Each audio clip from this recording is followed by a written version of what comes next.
everyone, welcome back. We've got a really important deep dive for you all today, and it's actually brought to you by TCE, the Turkish Cypriots Exist platform. Yeah.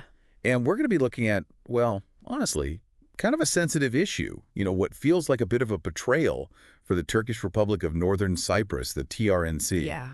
So what we really want to do today is dig into why some Turkic states, countries that you'd expect to stand strong together, seem to be cozying up to the Greek Cypriot administration. Right. There's some new reports out there, some pretty strong stuff, actually. Yeah. We want to try to understand what's going on here, what's motivating this apparent change of heart. Definitely, yeah. So we're diving into Sabahat and Meesmail's report, and this thing's called How the Brotherly States Sold Out the TRNC for $12 billion. I mean, that title's pretty in your face. Yeah, he doesn't hold back. No, he doesn't. And then we've got Kemal Yusuf's piece, Splash the Cash, the EU's $12 billion gamble on the Turkic world. Interesting title. Yeah, and we're gonna bring in some wider perspectives on Turkish foreign policy as well. Yeah, I think that's crucial. Really, the big question here is, has the EU, with this huge $12 billion investment package, actually ended up breaking apart Turkic unity? Yeah. Has this left the TRNC, well, basically out in the cold, abandoned by their supposed allies? Yeah, that's the million-dollar question, isn't it? And that's what we're here to kind of get to the bottom of. Absolutely. Okay, so let's jump right in. Let's start with this $12 billion figure. Right. This seems to be at the heart of everything. It all goes back to that EU Central Asia Summit in Samarkand, Uzbekistan. Mm-hmm. Now, this wasn't just a casual meet and greet, was it? No, this was a power move by the EU.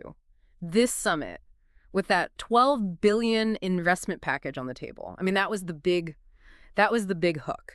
And, you had European Commission President Ursula von der Leyen laying it all out. They want to build stronger relationships with these Central Asian countries, Uzbekistan, Kazakhstan, Turkmenistan, Tajikistan. The focus, infrastructure, their resources, environmental projects, digital connectivity. Yeah. Right. On the surface, it sounds pretty positive. Yeah, sounds win-win. But, as Sabahat and Ismail's report is saying, and he's pretty loud about it, there's a whole lot more going on here. No. This isn't just about, building bridges and laying internet It's cables. geopolitics, right? Yeah. I mean, the EU, they're looking at Russia, they're looking at China, both gaining influence in this very strategic region. Mm-hmm. And this money, these billions, it's not just about funding projects, it's about buying influence. Right. Bringing these Turkic states closer to Europe and further from Moscow and Beijing. Yeah. And it seems that's come at a price for the TRNC. A big one. And that's what we're going to really dig into. Email calls it straight up a sellout of the TRNC. Yeah. Strong words. Strong words. So how exactly is this playing out? What does this alleged betrayal actually look like? Okay, well, Ismail's report goes into some really troubling stuff. He says that as part of this whole EU charm offensive, they put some conditions on the table. And the word is Greece and the Greek Cypriot administration, they were pushing this pretty hard. And these conditions, they directly chip away at the TRNC's standing, their legitimacy. Right. So they want the Turkic states to only recognize the so-called Republic of Cyprus. In the south. Yeah, as the legitimate government. They want them to only send ambassadors to the Greek Cypriot administration. And they basically want them to completely disregard the TRNC's sovereignty and Turkey's role as a guarantor power. Right. Which is, having a formal agreement to protect the island. And then there's the TRNC's place in the Organization of Turkic States, the OTS.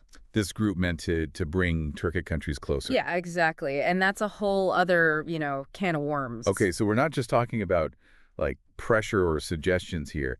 There's actually evidence of this shift happening, Oh, right? absolutely. I mean, Kazakhstan initially refused to give the TRNC president a visa for an OTS summit. That was a huge blow. Yeah. Uzbekistan did grant a visa, but it was all very careful, very limited engagement. And then you have Kazakhstan, Uzbekistan, Turkmenistan. All three have sent ambassadors to the Greek Cypriot administration. And that's a major change. It really flies in the face of what the Turkish Cypriot people expected from their brothers. And this is what Kemal Yusuf's piece also highlights. It's not just talk. These are actions. And they all weaken the TRNC's position. It's pretty hard to ignore the timing of all this, right? Right, when this massive EU investment package comes along. And we also know that French President Macron himself got involved diplomatically in Kazakhstan. Right. So that shows how serious the EU is about this. Yeah. The big question is, what's in it for these Turkic states? Right. Why would they turn their backs on the TRNC, another Turkic entity, to get in good with the EU? Well, 12 billion is, you know, a lot of money. It's hard to resist, It's a lot of money. especially for these Central Asian nations. They're developing countries. They have a lot of resources that Europe wants, natural gas, uranium, minerals. And Kemal Yusuf points this out. This is a big opportunity for them. Investments, access to markets, infrastructure improvements. Yeah. But we can't forget there could be other things at play too. Right. Other factors influencing them. Exactly. Geopolitics is complicated.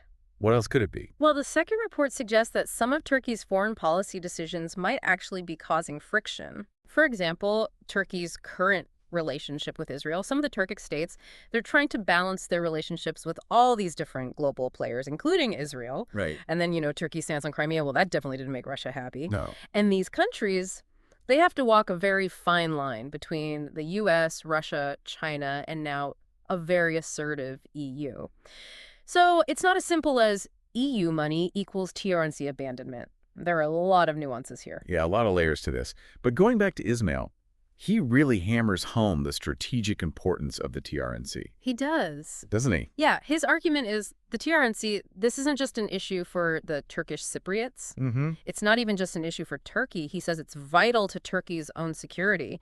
And even bigger, he says the TRNC acts as a security umbrella for the whole Turkic world. Wow. So he's really painting a picture of, shared security across the Turkic world with the TRNC at the center. It changes the way you think about these diplomatic moves. It goes way beyond just political alliances. Mm-hmm. And something I found interesting in the second report, they talk about how this whole situation's been covered, or really not covered, in Turkish media. Right, yeah. So they say the Turkish media often avoids reporting on these kinds of diplomatic bumps in the road. Yeah. And they suggest maybe instead of, reacting with strong nationalism, Turkey should really take a look at its foreign policy. Mm-hmm. Think about how they're handling things in Syria, Israel, their alliances in the region. Maybe they need to adjust their approach. Right, a more strategic, a more thoughtful response. Yeah. Okay, let's shift gears a bit.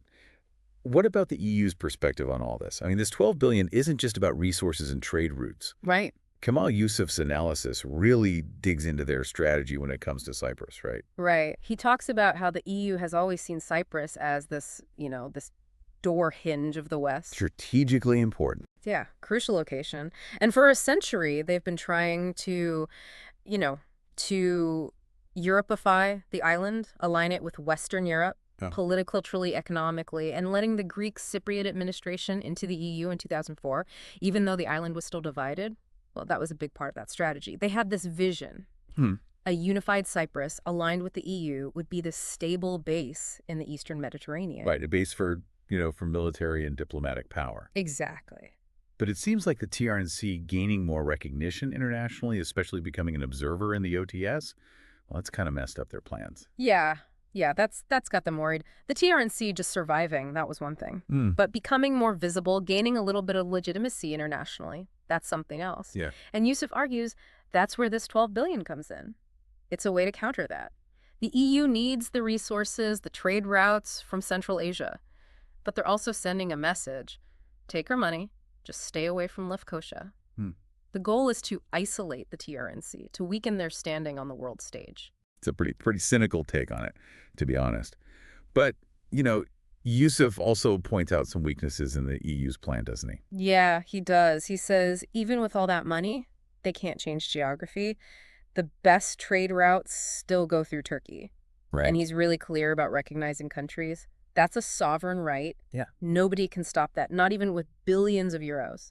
And he even suggests that the fact they're using money like this, it shows they're scared. Scared of the TRNC. Scared of the TRNC's growing presence and the possibility of more countries recognizing them. That's pretty interesting. Yeah. So this brings us to TCE, the Turkish TCExist platform. Right. And they're the ones sponsoring our deep dive today.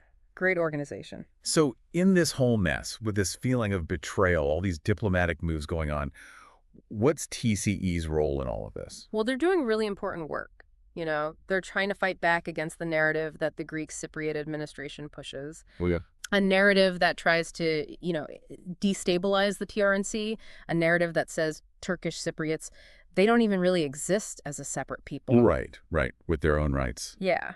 And with everything going on, with these Turkic states kind of backing away, TCE's work is even more crucial. Yeah. They're defending the TRNC's sovereignty. They're making sure the Turkish Cypriot voice is heard. Making sure they're not forgotten. Exactly. Okay, so given all this betrayal, this pressure, what should Turkey's response be, from a pro-TRNC perspective? Well, Ismail, he's pretty clear about that. Yeah. He says Turkey needs to rethink its whole diplomatic strategy, especially within the OTS. They need to build stronger ties with the TRNC directly, Right. not through channels that can be influenced by money from outside. And he's basically saying Turkey needs a new mindset when it comes to the OTS. They have to stand up for the TRNC no matter what. Unwavering support. Yeah, that's what he's saying. Okay, so if we're putting all this together, it looks like the EU's money has really caused a problem. Some of these Turkic states, they're choosing money over loyalty. Yeah, and that's a tough pill to swallow for people who believe in Turkic unity. And for those who want to see the TRNC finally get the recognition it deserves. Yeah, I mean, 12 billion is a lot of money, and it's had a real impact, along with all the other geopolitical stuff going on. Kazakhstan, Uzbekistan, Turkmenistan, their actions are definitely a big disappointment. And that's why groups like TCE are so important.